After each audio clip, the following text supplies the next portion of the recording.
Hey guys, KiwiSylveon, and welcome back to Seduce Me 2, the Demon War. In the last episode, we finally finished the test of the dragon, and Sam became the Lord of Dragons. And now we are, apparently have been caught eavesdropping on them trying to kill Diana. Why? We don't know. Well, apparently we're finding out.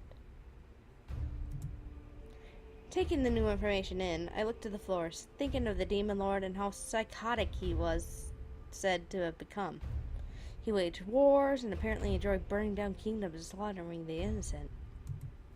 If that was how far madness would take a demon, then I feared for anyone who was capable of falling into it. You can become mad in multiple ways. By being born mad or being infected by it. Diana has fought the Demon Lord head on multiple times during the past 10 years. It was inevitable that she would catch the affliction. You can catch madness? How is that possible? We don't know, but this wouldn't be the first time someone who used to be sane went mad because they were around another crazy demon. There was an uneasiness in the room. Something told me that none of them believed that was the true cause. There's more, isn't there? Huh? I became bold. If Diana had died, there had been solid reason, and the madness excuse wasn't enough. Why were they planning it if none of them truly believed it? It's not just because she's mad, isn't it? Something else is wrong. The rebel leaders became silent, letting the tension lay in the air in plain view, and giving me my answer. I was right. There's more to the story. That succubus doesn't deserve the throne. Plain and simple. I looked at Sergeant, surprised at his words. He looked at me. As he looked at me, I could see a world of anger behind his eyes. This world needs a real leader on the throne. Not some self-entitled princess who assumes everything is hers just because... Whoops. You think of her... that of her? I do. The moment I swore my alliance to this rebellion, I watched her, and I don't like what I see. She's emotional and she has too much power. Nothing about her taking the throne is honorable. But that warrants death? Don't you get it? If we tell her to step down, then the ones who follow her will force her right back in. She's too powerful to be left alive. I grimaced. Sergeant had his reasons, and obviously they were noble to him, but I didn't understand. Rabbit shook her head, tapping her staff on the ground. Regardless, we can't have you remembering the conversation we had here if we are set on stopping her. I took a step back, now afraid. Were they really going to kill me? Faye sensed my fear and waved their hands wildly. Whoa! Hey, hold on! We're not gonna hurt you or anything! There was a somewhat of a relief, but what were they going to do? As I took a breath, Shadow spoke up, catching my attention. I'm curious, human. Do you believe in the succubus? What? The other rebel leaders looked to Shadow as he placed a hand on his chin and thought and peered into my eyes. Who do you believe should rule this world? The succubus? Or one of us? And suddenly, I became the focal point of the entire war's resolution. Why was my opinion important? I looked to the floor, trying to mull over his question and come up with an answer. Diana had saved my life and was doing everything to make sure I could go back to the demon world safely as possible. Still, from how she was behaving, something was indeed seriously off with her. Was she really ready to take the throne? The four rebel demons before me, however, were all smart and balanced each other out in some shape or form. I could tell that they all could bring peace to the world in some way, but did Diana really have to be eliminated for that to happen? I felt like I was standing on a precipice. I knew that if I sided with Diana, then she would eventually be eliminated by these four unless she found out beforehand. I could warn her, but what if these demons erased my memories or threatened my life? I was balancing on the edge of a knife and had to pick a direction to fall. I closed my eyes and answered Shadow's question. I believe in Diana. Diana had done so much for us. For me. There's no way I could betray her. The four in the room stared at me, taking in my reply. What does a human know? Well, we did ask. Enough. We need to continue this another time. For now, Rabbit lowered her staff and pointed the tip at me, causing me to step back in fear. et ex memoria de hoc loco mentem. All at once, I felt my head completely filled with white noise, causing me to grip my head and fall to my knees in pain. I shut my eyes and felt the world spin around me before I relaxed as silence overtook my senses. My body floated for a bit into an empty void before softly landing on the surface, causing me to open my eyes and look around. Huh? What happened? I was in the hallway on the floor. How did I get there? I was on my way to my room. Weird. I stood up, brushing myself off, and looked around, hoping that no one saw me snoozing on the floor. When I noticed that the coast was clear, I quickly continued my way to my room. I must have been more tired than I thought. I finally reached my room and let my body fall onto the bed. I let out a sigh of utter pleasure as I felt the cloud-like bed cradle my body on its surface. I was beyond happy. I had been kidnapped and taken to the demon world by the demon lord, trapped here unless he or I died. Then Sam and I had been haunted by a powerful demon that had been hell-bent on testing us. The entire week had become a wild roller coaster ride of excitement that I would never have expected. Still, there was joy to be found in adventure, and my curiosity thanked destiny for letting me experience it. Now all I wanted to do was get home and marry the man I loved. As Sam finally entered the room at last, I smiled and stood, walking over and wrapping my arms around him. Hey, you ready to go home? More than ready. We held each other, walked in silence, and unable to say anything more. We let the situation we had just gone through sink in, relieved that we were going to be happy from now on together. All we could do in the moment was hold each other and listen to our synchronized heartbeats. As the thought of tomorrow danced in my head, I began to grow fearful. Was I ready to go into battle? Was Sam? Or any of us, for that matter? We were about to walk into the final clash of World War. Would we survive? Would I live to remain with Sam and feel his embrace again? Tomorrow brought too many questions to think about, and I became frustrated and scared. Make love to Sam, definitely. I needed to hold him and treat the night like it was our last. Tomorrow was unpredictable, but tonight was guaranteed. A wave of carnal need rushed through me, needing to indulge all I could tonight. It was stupid to believe that tomorrow could have been our last day alive, but reality scared me. I was scared, and I needed to release that fear in Sam's arms. We needed to rock as if the world was ending because we didn't know if it would. I gripped onto Sam's jacket and pulled him close to me, slamming my lips onto his and feeling him gasp against our kiss. He stared wide-eyed at me for a moment before gripping onto my waist hard and returning my kiss. He was feeling the same. I could feel the tremors of his own concern rumble beneath his fingertips as they gently dragged themselves along my waist and buried themselves under my clothes. I pulled away slightly, panting as I burned my gaze into his eyes. Almaris. His eyes flashed a gold color at the sound of his true name. I would use it and call it over and over to make him drive me into the blissful night we desperately needed. His grip on me tightened as I leaned in nose to nose, repeating it on a husky tone. Almaris. That was more like me trying to hide a burp. A carnal snarl escaped Sam's lips before he roughly cupped a hand behind my head and pulled me into a hard kiss, growling lustfully against my lips as I groaned at the feeling. The gates of our control flung open, and we let it all in. It almost became too easy tearing Sam's clothes off of his body. It was definitely easy for him to strip every last article off my body and take in the sensation of our skin-to-skin contact. The heat dancing over our skins became almost unbearable as he marched me to the bed and pinned me down, biting over my lip before planting nips over my neck and shoulder. I would bear the love bites and hickeys he was painting over my skin with pride. All I cared about was feeling him within my arms and screaming his name as we finally passed through to the point of no return. His demon name spurred him on, skyrocketing the passion between us as I let it fall from my lips between my euphoric cries of pleasure. His fingers clawed over my back as my own gripped his shoulders hard, returning the favor.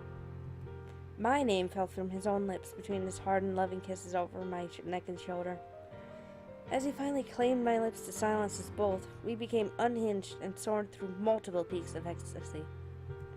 I could barely remember how many we rushed through, but our emotions were running high, and the beautiful afterglow that awaited us gave us a soft descent into a blissful haze in each other's arms. We were both hurting, aching from the amount of energy released in our lovemaking, but thankful in the end that we did. We didn't even need to speak as we held each other close and let the night consume us. My heart was filled with Sam, and I became slowly protective of my love for him. If tomorrow was going to be a test against death, then it was a test I would succeed in. I would not let the Demon Lord or anyone take Sam away from me again. I love you, Amaris. Tomorrow would decide everything.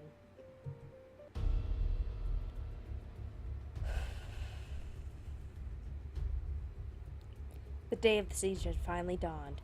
We had arrived at the Demon Lord's castle, and we were ready as ever as we could be.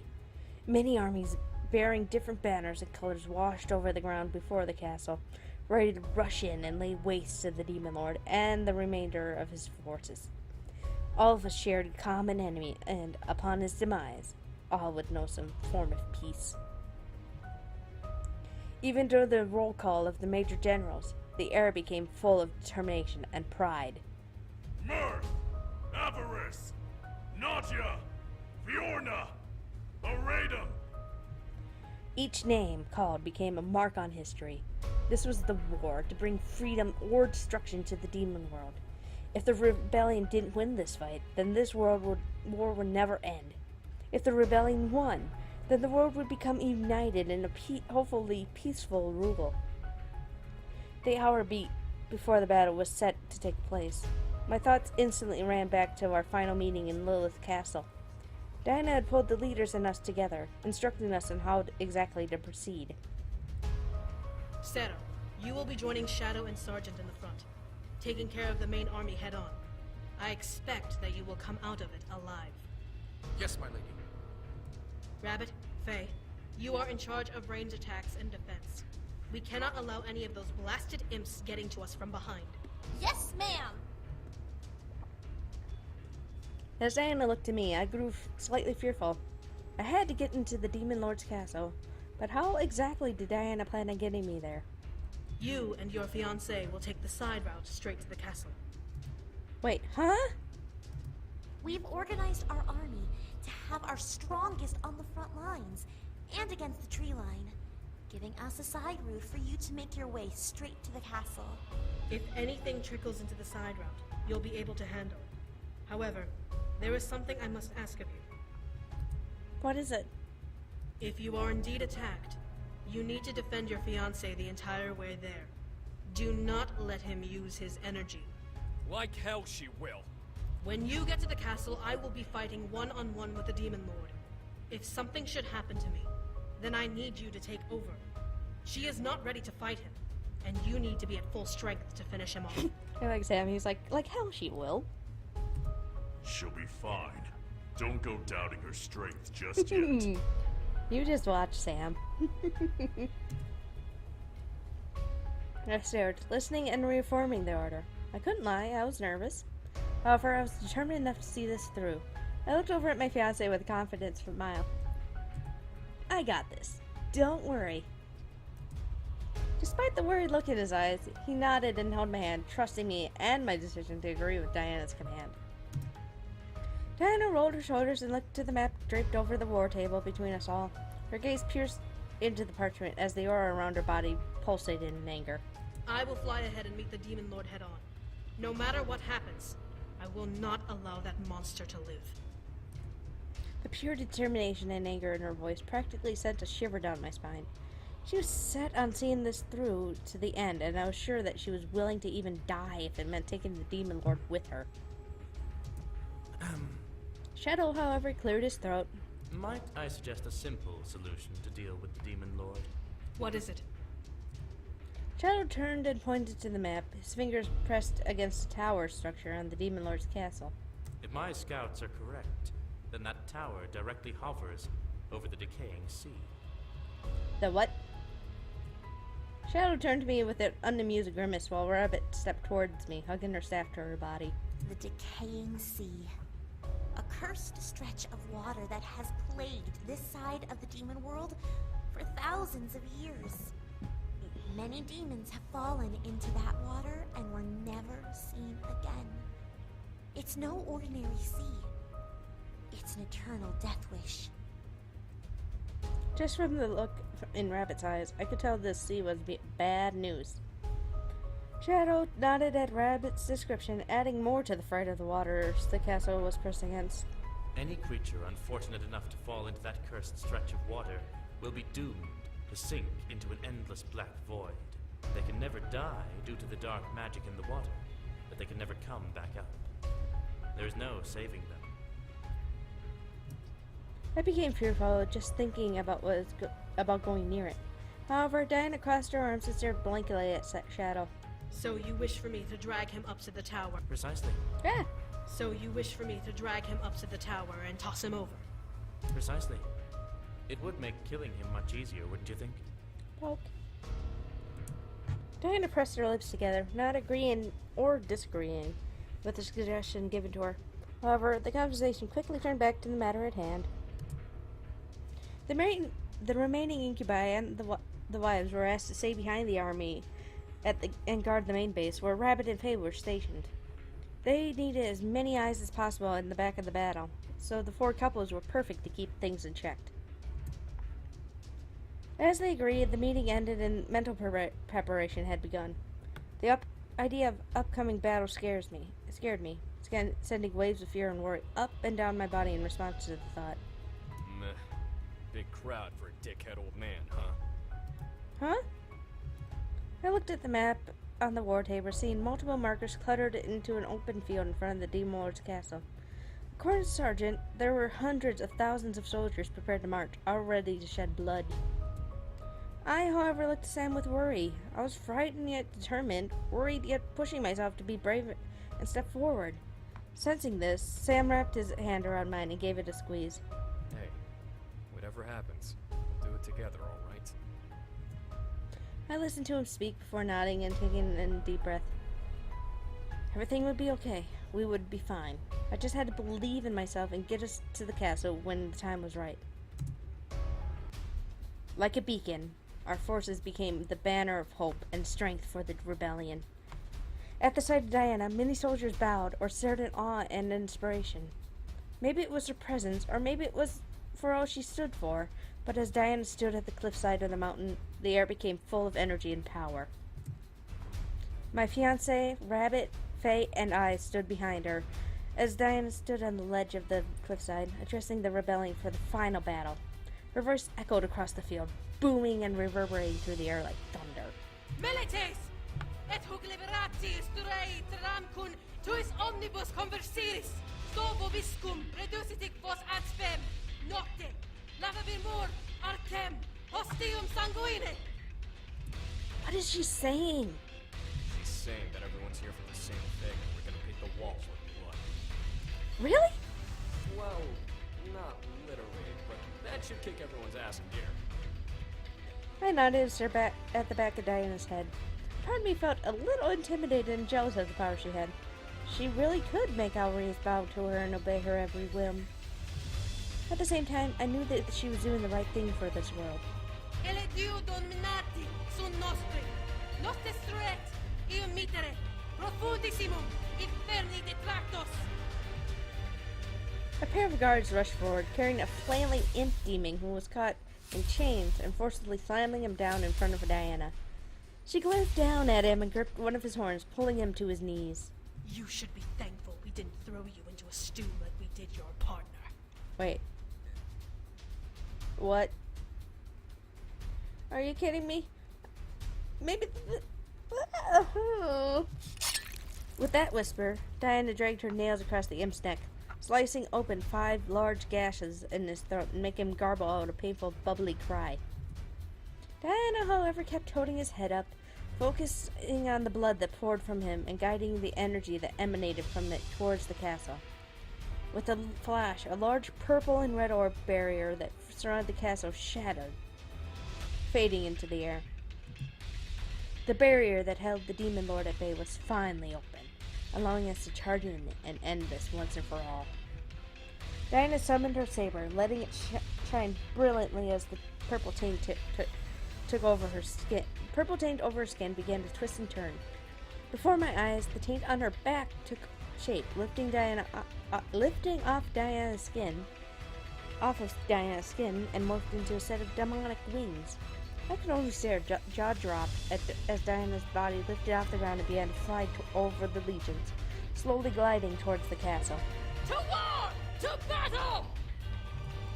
At her final command, Diana's wings pulsated in the air, flapping gracefully as she swooped down and forward. She was charging and flying for the castle walls, saber bared and ready to spill blood. As the armies below began to bellow and march forward, Rabbit took a hold of my shoulder and turned me away from the castle to face her. Come, we must hurry. Yay! He's in his incubi form. Understanding the need for urgency, I nodded and rushed forward with the rest of the incubi toward the slope down the mountain slide. Everything is in order. Sergeant Diana's guard are at the front lines, while Shadow is with his legion to the west. You got a straight line to that bastard. We've done what we can to keep your way clear. We'll try to make sure the battle won't break through the path. I nodded, feeling the need to rush nip at my heels, pushing me forward. My fiancé seemed to agree, gripping my hand and walking at my pace alongside me. However, as we finally arrived at the forest line, Faye and Rabbit stopped, looking back at us. Straight through here. The sound of the war will always be on your right, so do not get lost. You'll be fine, though. Just follow the tree line. In sync, my fiancé and I nodded acknowledgement before turning to see the other brothers and their wives. So, this is it. Remember your surroundings and protect each other. Ay. Be careful, alright? Make sure you stay safe.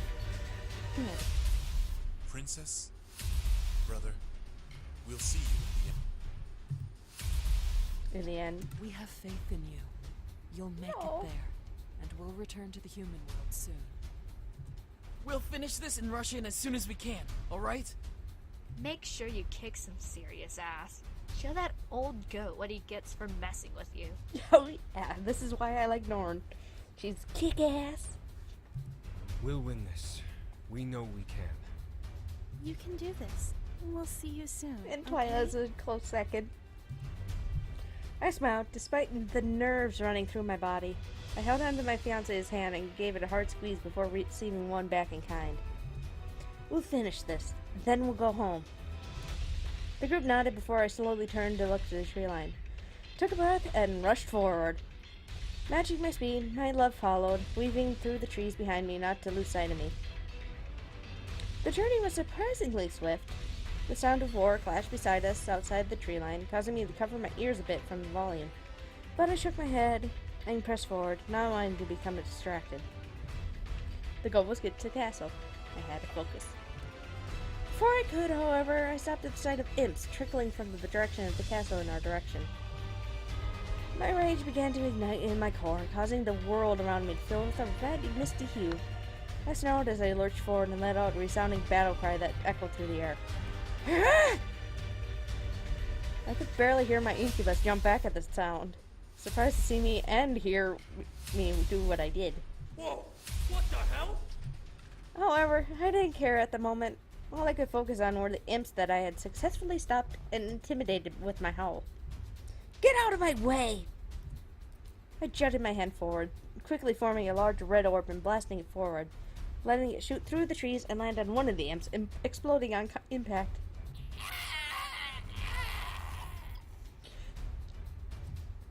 The explosion forced many around him to be blasted away against trees or against the ground, disoriented. I wasn't going to let them pass me by, though. Stepping forward and let my instinct rush me forward at them. My body instantly reappeared in front of an imp as I swung my fist high, slamming it into the imp's face and practically breaking his head from his neck. The pain in my knuckles flared, but I didn't care. Adrenaline rushed through me and quickly dissolved it. The remaining imps began to quake and step back in fear, most likely never anticipating a human decimating their number. I wasn't so friendly and merciful, especially in my rage, as I lunged forward again and kicked another imp, hearing the breaking of his ribcage echo through the forest. Every time my eyes locked on an imp, I rushed to be in front of him before he could react and either severely knock them out of commission or killed them. Imps were almost easier than the damn dummy I practiced with. My incubus, despite probably being surprised at my carnage, followed as I continued forward, fighting through every imp that came in our way. I had lost count of how many crossed me, but I didn't care. All I cared about was getting to the castle. By the time we reached the end of the forest, there were a slew of dead and unconscious bodies behind me. I stood at the tree line, panting and feeling waves of angry heat run through my veins. I panted for air, slowly focusing on calming down as my energy quickly depleted from its adrenaline-filled high. That was all I could do before my energy was suspended and a wave of exhaustion rolled through my body. I began to fall forward, exhausted. My fiancé, however, quickly rushed forward and caught me in his arms. Oh shit! Are you okay? I am okay, but now we're going to go and finish this in the next episode. I will see you all then, and remember to leave a like, comment, subscribe, and I'll see you then. Bye!